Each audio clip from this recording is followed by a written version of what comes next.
ভোরের আলো ফোটার সঙ্গে সঙ্গে ক্রেতা বিক্রেতার হাক ডাকে সরগরম টাঙ্গাইলের পাইকারি সবজি বাজার। শীত মৌসুম শুরু হওয়ায় বাজারে উঠেছে হরেক রকম সবজি। সরবরাহ বাড়ায় সপ্তাহের ব্যবধানে প্রতিটি সবজিতে কেজি প্রতি দর কমেছে 10 থেকে 20 টাকা পর্যন্ত।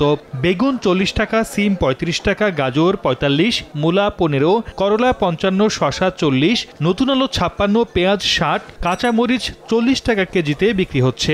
এতে খুচরা ক্রেতাদের মাঝে ফিরেছে স্বস্তি। কফি 20 টাকা পিস, সর্বোচ্চ ভালোটা। টমেটো 50 থেকে 55 টাকা কেজি, মূলা 10 থেকে 5 টাকা কেজি। সব ধরনের সবজি পাওয়া যাচ্ছে, দাম কম কিছুটা। এদিকে ভালো দাম পাওয়ায় খুশি কৃষকরা। শেষ পর্যন্ত এমন দাম থাকলে লাভবান হবেন তারা। লাউ বিক্রি করতে যেটার মধ্যে আমি মোটামুটি লাভবান। আপনার কারণে দামটা একটু কমছে আর কি। টাঙ্গাইল পার্ক বাজারে প্রায় 5 শতাধিক দোকান রয়েছে। প্রতিদিন বিক্রি হয় কোটি টাকার সবজি।